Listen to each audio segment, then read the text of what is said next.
Welcome to the Branding Room Only podcast, where we share career stories, strategies, and lessons learned on how industry leaders and influencers have built their personal brands. Now, let's get started with the show.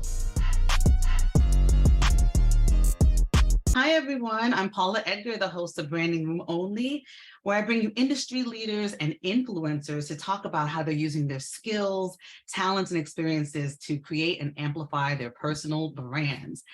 And today I have with me someone who is very special. We're going to probably talk about that. It's Kelly Hoey, and she is an author of Build Your Dream Network. And so Kelly says her brand is grounded in networks and making meaningful connections, which explains how her career has migrated from Canada to New York, big law to entrepreneurship, and onto numerous unexpected career opportunities, including publishing a book. Kelly, welcome to the Branding Room Only podcast. It is so wonderful to be here with you. Anyone watching a video is going to see us beaming ear to ear. This is like, the energy. So energy, and what I expected and why I said to you that I was so happy to have this conversation is really a part of branding, what you can expect from someone and what they sort of deliver. So tell me, what does personal brand mean to you? How do you define it? Well, for me, for personal branding, I think you need to listen and observe and see what it is that your network sees in you.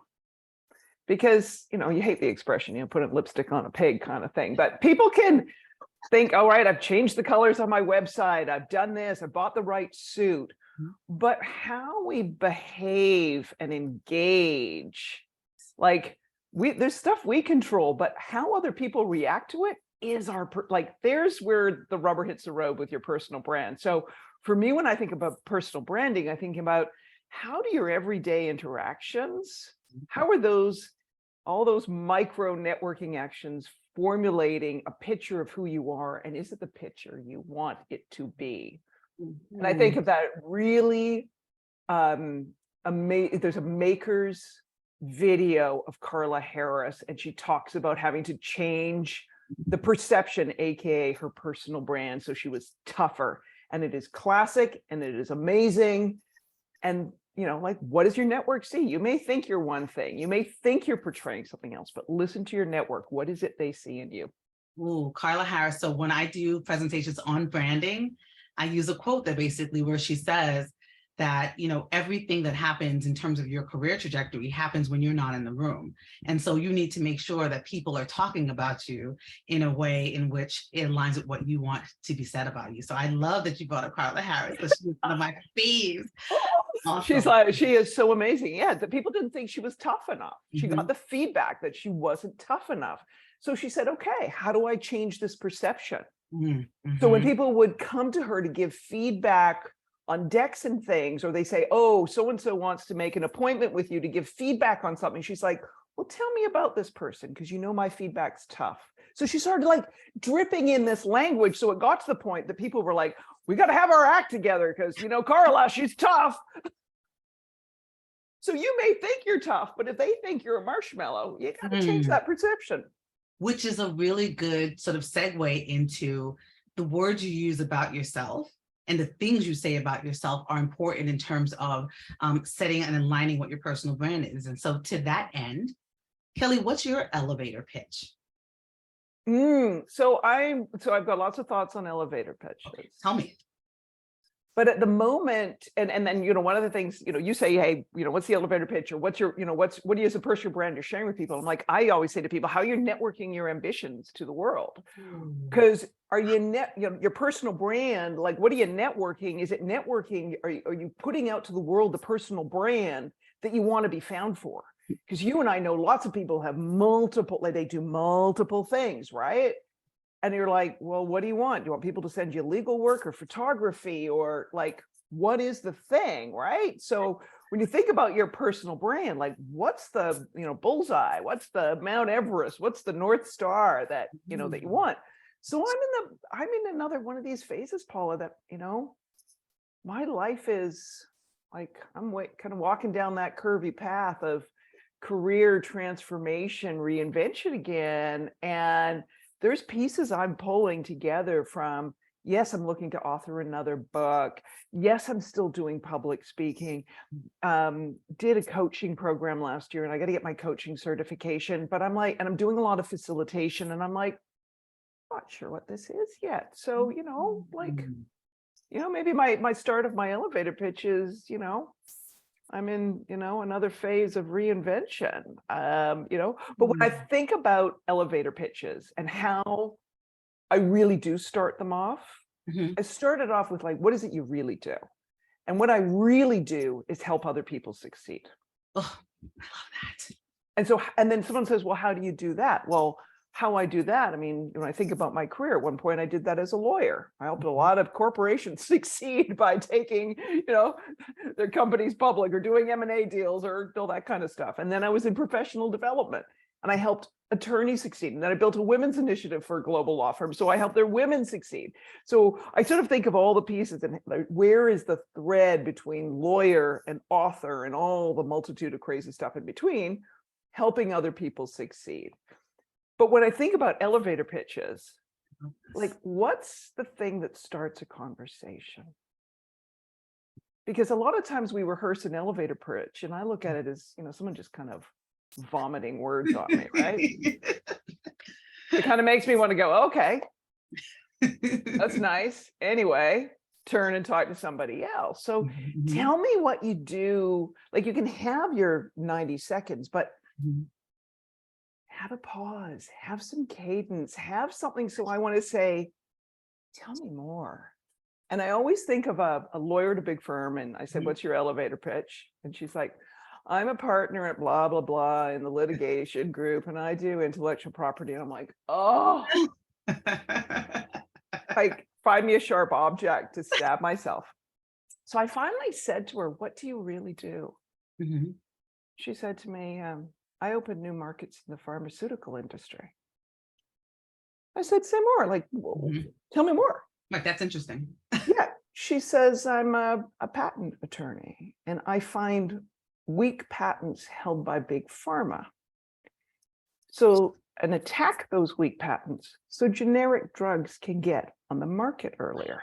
I said, exactly, that was my face. I'm like, I said, I have so many questions. What do you mean weak patents? What do you mean weak patents held by big pharma? What do you mean weak patents are being held by big pharma, preventing me from getting low-cost drugs? I'm like, I have so many questions. Topical too, yeah. And all of a sudden now, we're having a conversation.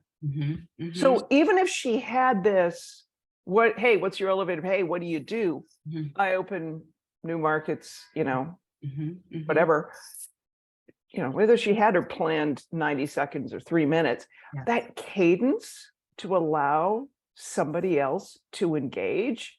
Because most times when we're doing an elevator pitch, we're doing it with another person as opposed to on stage or an introduction. So anyway, long answer to a short question. No, it's perfect symmetry because again, when I teach about this, I always say you have to have it broken into 5 separate statements.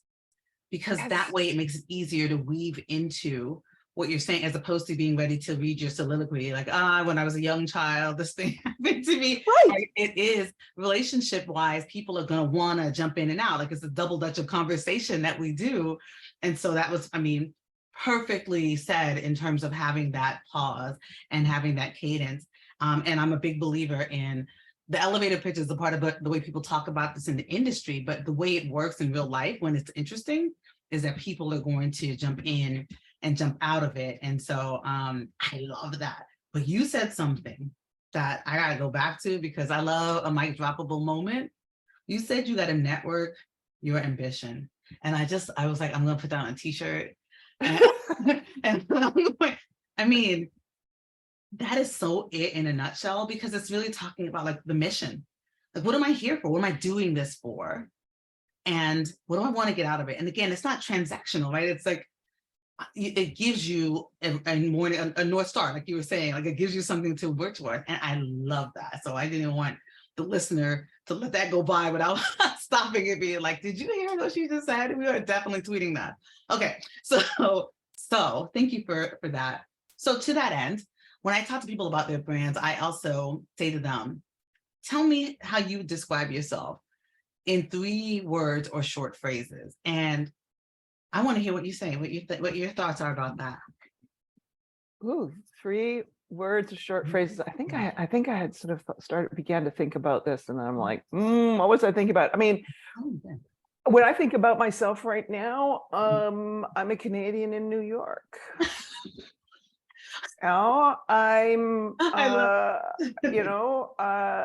and that sort of screams to, oh, right, like she's got a different worldview, yet she needs to be in this diverse, vibrant environment. That kind of piece of it. When I think about myself right now, I'm in transformation, and I'm someone who has been resistant to uncertainty, but whose career has thrived because of change and uncertainty. All of that. If I can, I want to just say what just came up for me, and I thought to myself, is you are, the first thing that came to mind was like chameleon, but that's not right. I was like, it's something about the transition piece, but that's not chameleon. It's more like metamorphosis. Yeah. What I think about when I see you, because in the time that I've known you, you've been like 5 different people, right? And if you're in my therapy, my therapist says we're a different person every day after having experienced COVID, right? Like all of that. But for some people, if I were to say that, it would seem scary to me. But for me, it seems very much like a real core piece of who you are. And whether that is like sort of not right now, I'm trying to figure it out. It still doesn't feel inconsistent with who you are. And so I love that. I love it. A big thing for me over this time period of the last few years, I think there is an upside to having to sit still and sit with yourself and not like really step out of the hustle culture, put aside the New York, but the kind of whole hustle culture, and sort of say, like, really, who am I? When am I? What really rocks my world? When have I truly been successful? What has that been? And for me, I really have to trust my intuition.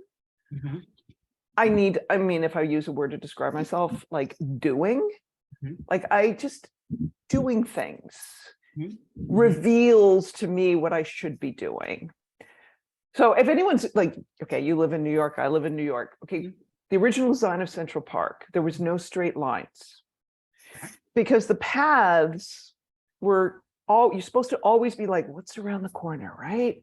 And when you get to that around the corner, you sort of know where you've been, but it's not like this looming thing, like there's where I've come from, right? It was always supposed to be discovery.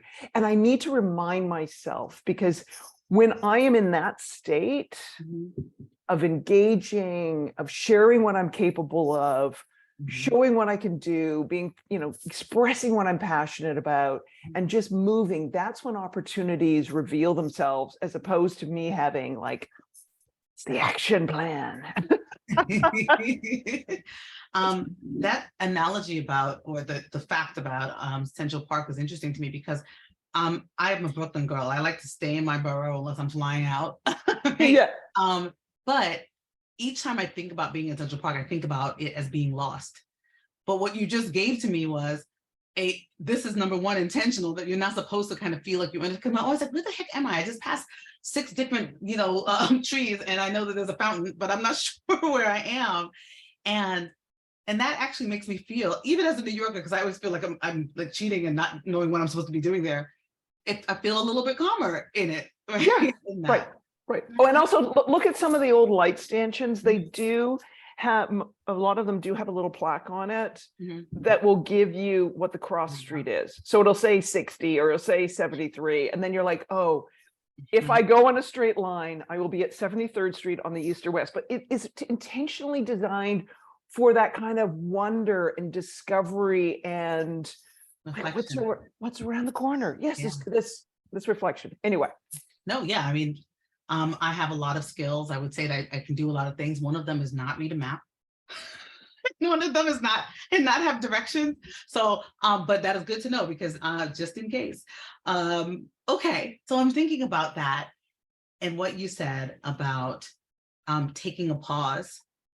And I wonder if you have it's a two-part question. So one is, I like to ask people about, is there a quote or like a guiding sort of value that you have in your life that that helps you to kind of, come back to the place in the road that whenever you feel like you're a little bit off?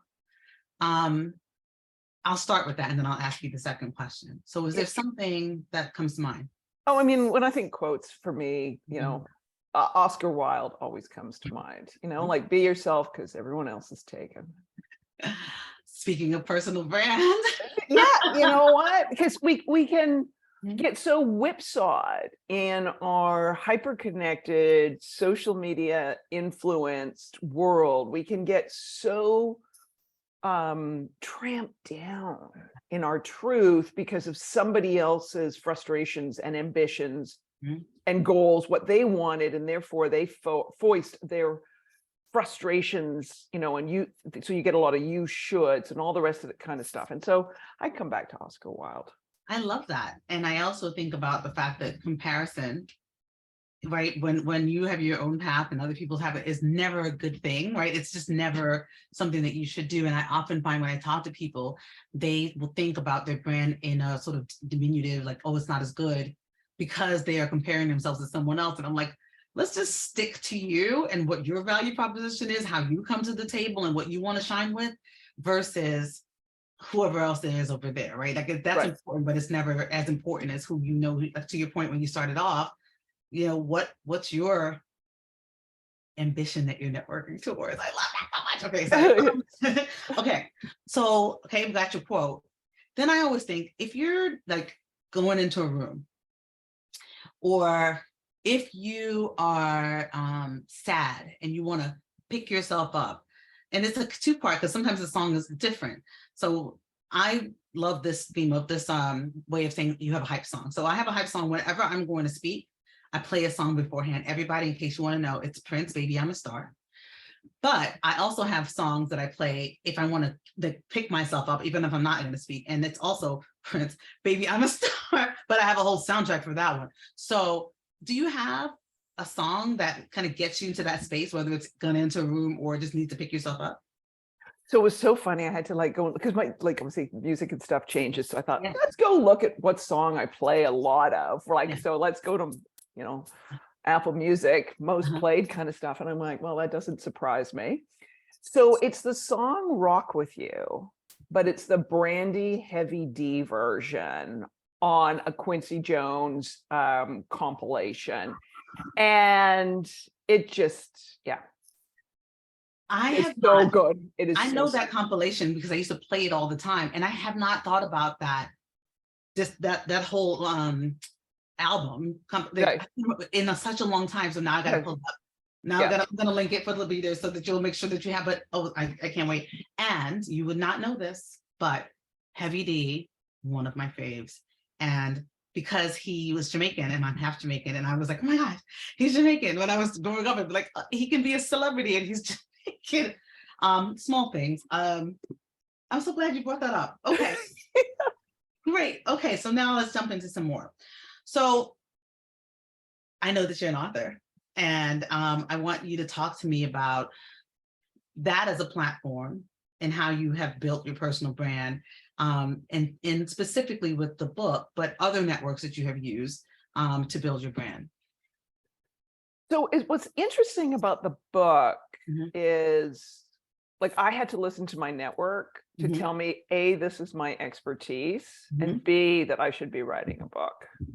Okay. So if I dial it back, it was when I was working in the law firm world, and I was in law firm management, my then boss said to me, you need to tell people what you do. You need to explain to them this thing about building networks and networking. You need to tell people and share this information. And I looked at him and told him he was an absolute idiot. This was the most stupid and boring thing I've ever heard. And part of that was I was sitting in my own head of doesn't everyone do it this way? And what are you talking about? I just do this, right? And doesn't everyone do this? So I think this is where it comes to listening to your network. That thing you do so seamlessly, that thing that comes naturally to you, that may be your secret sauce, Mhm. right? Like you might be like, but hold on a minute here, right? Like, so anyway, so then there was that, and then paying attention to that when I was then approached by several other authors for me to give insights to them on their books on networking, I was like, can we just stop the press here? If I'm the expert's expert, maybe I should write the book. So by the time, so part of this is by the time it came around for me to say, whoa, I'm going to write a book. Yeah. So I listened to my network and started to pay attention. I had then, I want to say, done a lot of things and diversified my network, and had been involved in roles and things and speaking about networks and networking. I'd already had it. So a lot of the platforms we think for a personal brand, they were already there. They were like, that was foundation. It was in place when this thing, as opposed to, here's my thing, now how do I build around it? The foundation was there, and now it was like, because when I reached out on my newsletter to say I was going to write a book, the responses I got from my network were like, finally, I've been waiting for this, right? And so that's one of those things too.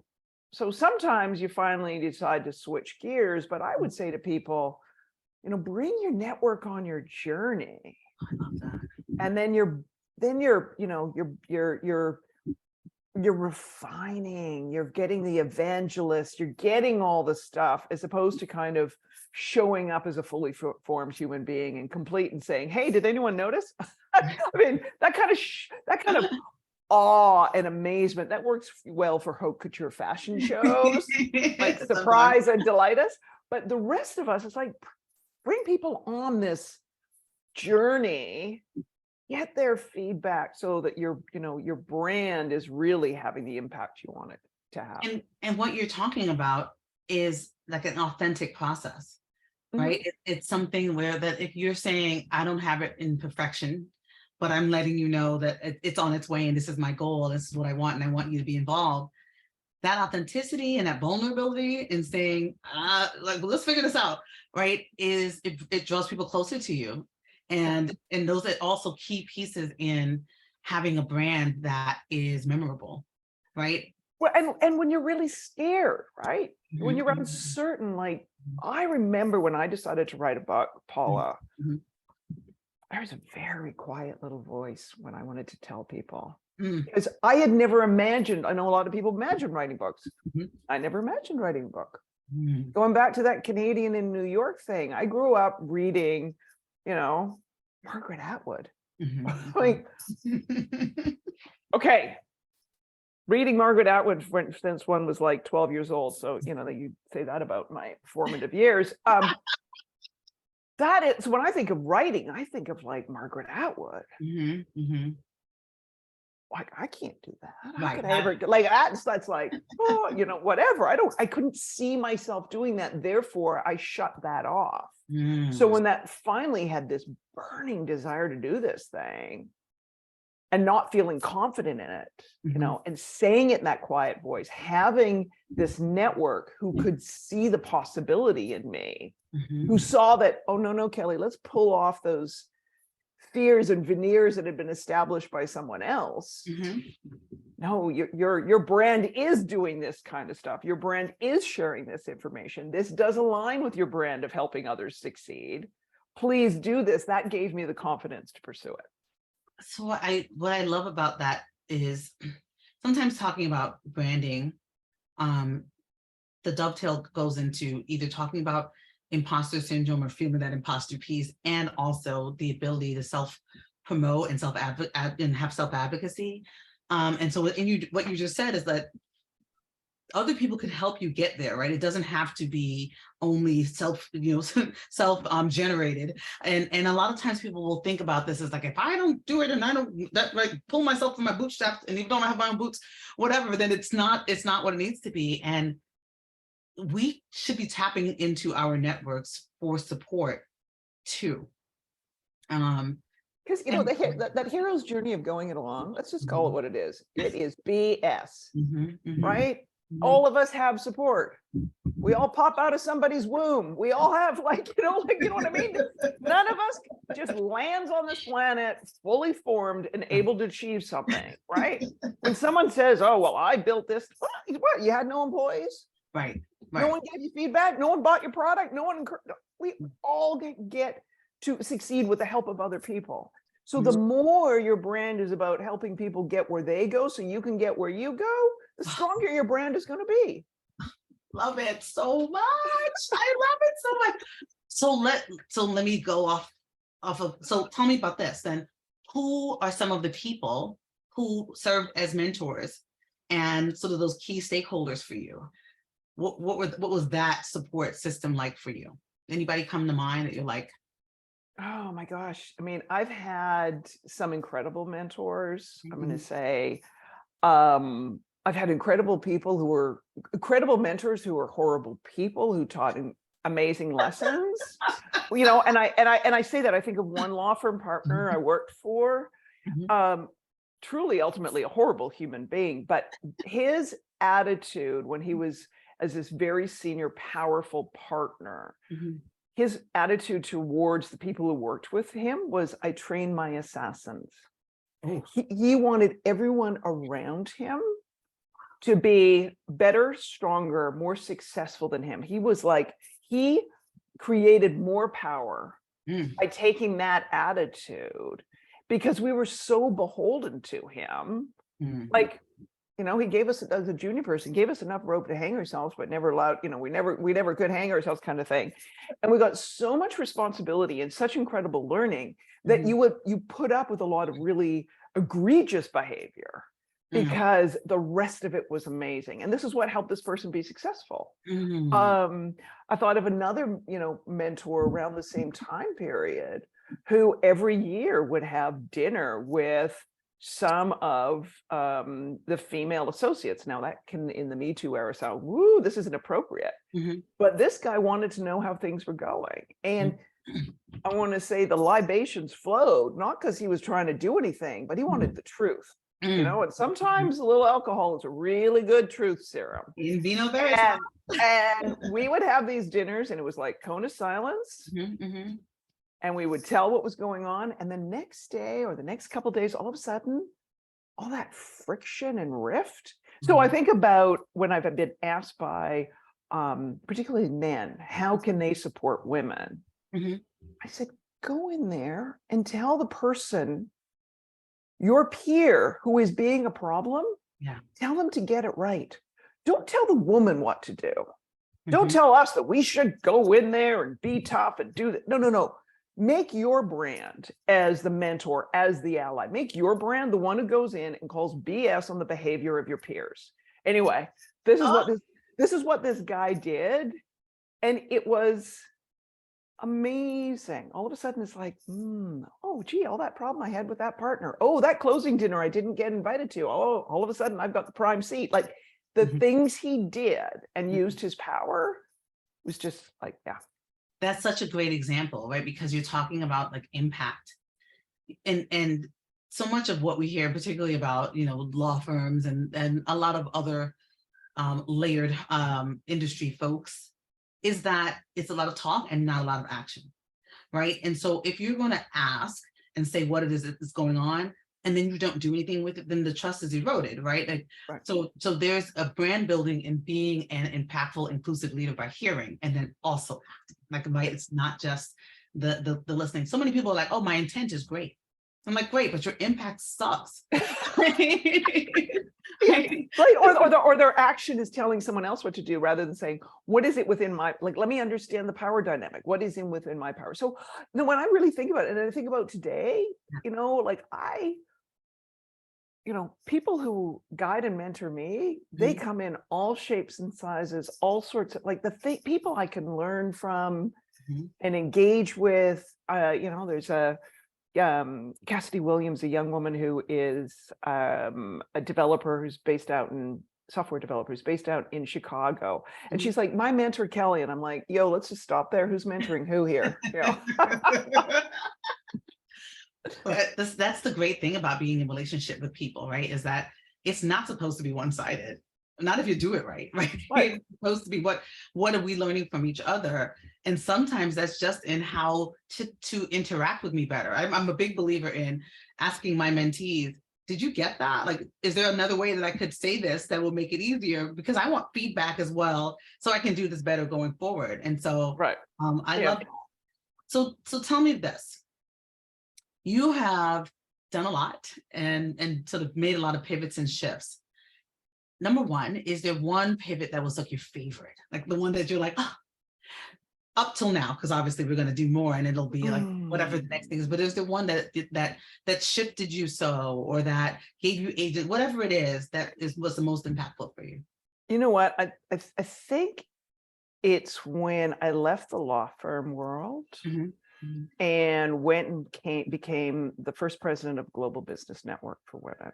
mhm, And that was a really, I did not know about doing that because, and I think that's something for a lot of people. They may be in a job or a role right now and they're thinking, I just got to keep my head down and do the good work, or, I really want to do this other thing, but there's so much uncertainty and da-da.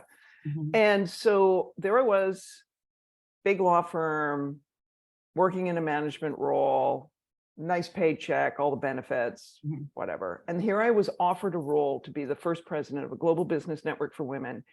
And my compensation was going to be equity, period.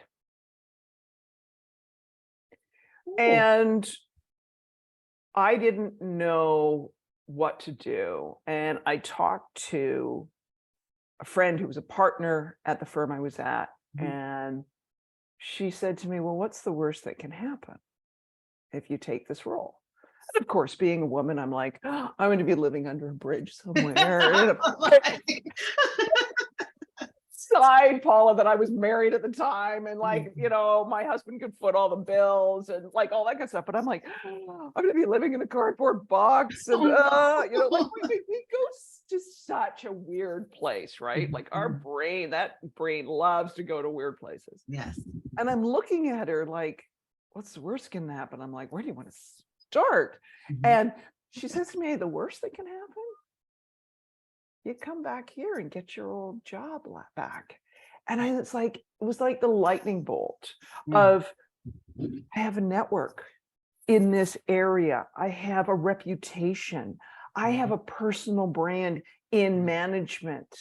I Mhm. have I have built relationships that will survive a 6-month or a 12-month professional absence that, you know what, I can turn back to. Mhm. And as if the universe kind of like wanted to remind me of that. It was really funny. It was when I was writing Build Your Dream Network, Mhm.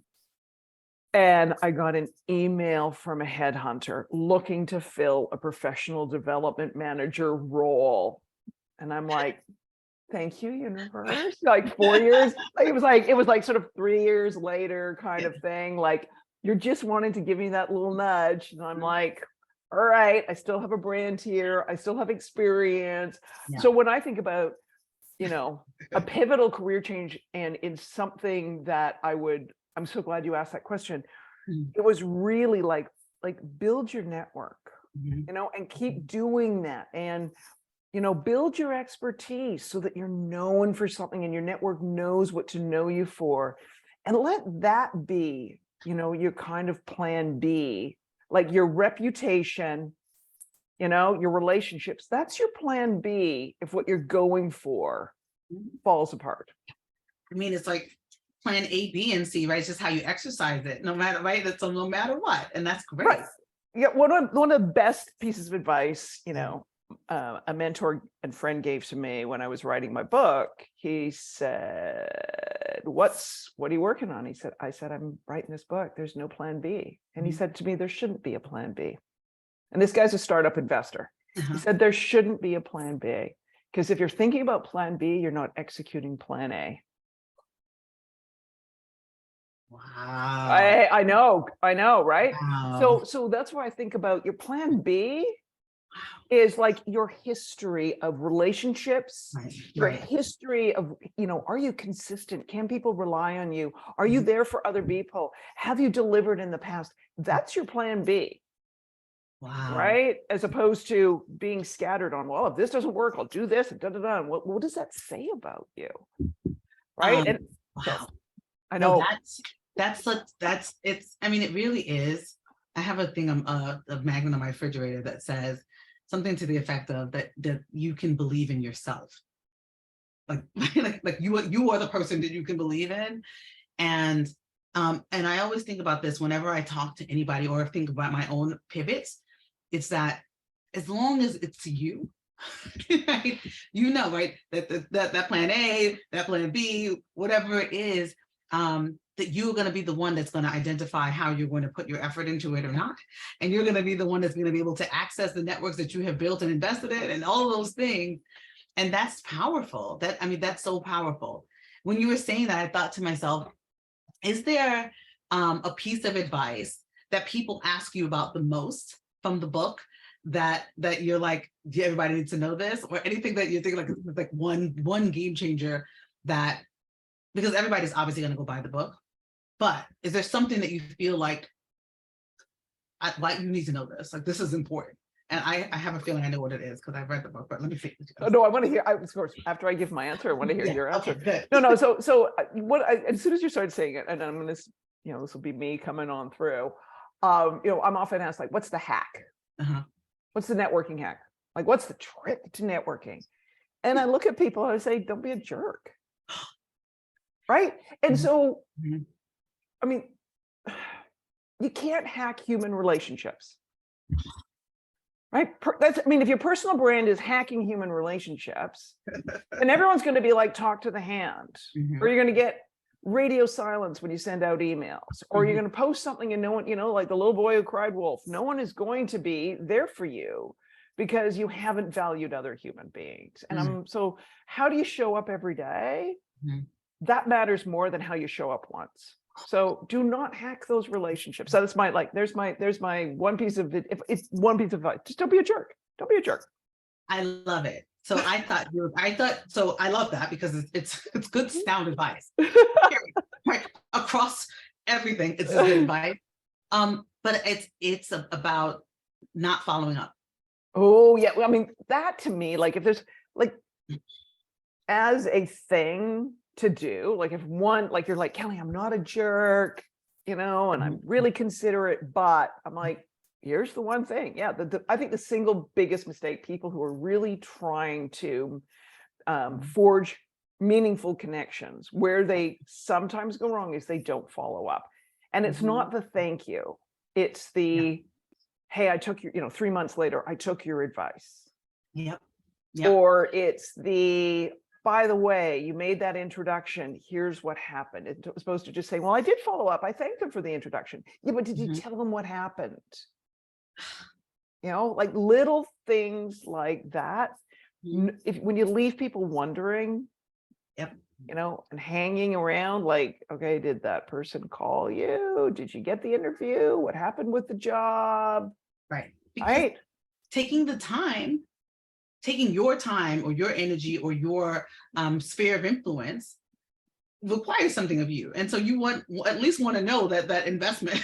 That's your networking generosity. Because people always ask, what do I do? Hey, what's my networking give? I'm just starting out. What do I give someone else? You give consideration, respect, and generosity for somebody else's relationships, reputation, and time. And I'm so specific: relationships, reputation, and time. Those are our only 3 assets in life. 2 of those are renewable. 1 is not. Right? Someone will give you reputation and relationships if you respect their time and value their time. Period. Full stop. I'm just like literally like writing out the graphics in my head. Like, and then she said, and then after that she said this. Like, those are like game. It's so on one hand common sensey, but also because we know this, people just don't think about it. I get really frustrated because when I think about the timepiece, I can even if I'm napping, it's a better use of me wasting my time if you're not going to, because I love napping. You know what I mean? Like that's Daydream, yeah, that is Absolutely. solid good use. Daydreaming, imagining, disconnecting, letting your subconscious create things. That is, you might come up with your best ideas. You might have absolute clarity on what's next by doing that. Hustling around for someone else who's being, ultimately inconsiderate of your own time. I love it. I love it. I love it. I love it. Okay. So I'm going to start closing our convo by asking you this. And maybe you just gave it, but what advice do you have for people trying to build their brands? But I'm going to cross it with their networks and using their networks. What's your advice? Really listen. Mm-hmm. Listen, and that is, you may discover something about yourself that is your secret sauce you didn't know. I think of my friend Joyce Sullivan. She thought of herself as sort of operationals Wall Street person. Then she, because of the crash in the Lehman Brothers and stuff, sort of 2007, 8, that era, she found herself without a job for the first time since she was a teenager. Mm-hmm. And there she is doing the outplacement coaching, and someone said, "You're a marketer." And she's like, "No, I'm not." And then like 19 other people in the room are like, "Yeah, you're a marketer." And she's like, whoa, okay, I got to listen to this, right? So I got to pay attention. You don't brush those things off. So listen to what your network says. And also, I want to think in terms of growing your branding network, listen to what you're feeling. Oh, the networking scenarios, the places to enhance your brand, grow your brand, develop your brand, they're going to come from where you feel authentic and genuine, right? Where are the venues, online and offline, that you show up and you can be yourself, as opposed to something someone else tells you should be doing, where you feel awkward and uncomfortable. So there's listening both ways, externally and internally. I love that. Can I ask you a quick follow-up on that? Yeah. Do you think in listening and hearing other people to what they're saying about your brand and maybe your ambition, all of those things, should you be asking? Yeah. But that's where I'd really get into like saying, "Wow, I never thought of that. How do you see that in me?" Mm-hmm. Or, "Oh, okay. I hear a lot of kind of shoulds and don'ts in what you're saying. Where's that coming from? Like, are they projecting their, limiting beliefs? Are they projecting their fears? Are they, maybe you're surrounded with a lot of people in your network who can't envision your future. Therefore, you need to find new connections who can envision that future." And to be able, instead of saying my dream or my ambition sucks, let me tamper it down, maybe you're saying, "Okay, I get it. They're scared for me. They're worried. They want to make sure I've got a roof over my head," and like, or whatever it may be, right? They can't see that bypassing partnership or giving up on, grabbing the brass ring is really going to fulfill my heart. Let me find some people who can understand that. So but that's where I'm like, yes, absolutely follow up to find out what is the source of this. And when I think about my friend Joyce, I mean, what has come for her from listening to other people saying you're a marketer versus just going, "What are you talking about?" Right? Whatever. Well, yeah. Wow. Okay, so we have 2 standing questions in Branding Room Only. And one of them is, it's to stand by your brand moment. So what is the authentic aspect of your personal/professional brand that you will never compromise on? Valuing my time. Oh, yes, I drop. I love that. And that's where probably where, I say to people, no is a complete sentence. Snaps. Okay, so the next one is Branding Room Only. Tell me about your magic. What's that skill, unique thing about you, that gift, that brand proposition that a crowd is going to gather to hear, see, or experience? Now, for me, Paula, it is really stepping into and accepting that this thing called networking or network building, that activity that most people like cringeworthy activity, that there's a magical way I look at it and help people understand how they can unlock and tap into and build their networks. And I've resisted it, I've pushed against it, I've tried to but you know what? Everything in my life has come down because of interactions with other people. And it is so critically important that I just understand now, I need to sit in that space and just accept that that is the chair I sit on. I love that. And it would be terrible of me if I did not acknowledge that a space that brought us together is someplace that's very, very, very, very important and dear to me. And that is the New York City Bar Association. And when Kelly and I met all those years ago, I was just kind of hanging out there. I was there, at the city bar and volunteering and doing stuff with committees. And now I'm an officer of the New York City Bar Association. That is so awesome. Branding. And I would say the networks in that institution has been so important from when my career as a lawyer to when I made my career transition into management, when I, became an author. I'm so glad you gave him a shout out. Of course. And I want to thank you, Kelly, for being my guest on Branding Room Only today. And I loved having this conversation. And I am already asking you, I know you need to come back. So how soon is what I want to say. No, I am so glad. More. So glad you're doing this. Thank you.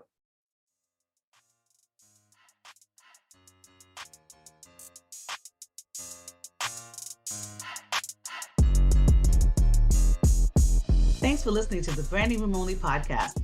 We'll see you again next time, and be sure to hit subscribe to get future episodes.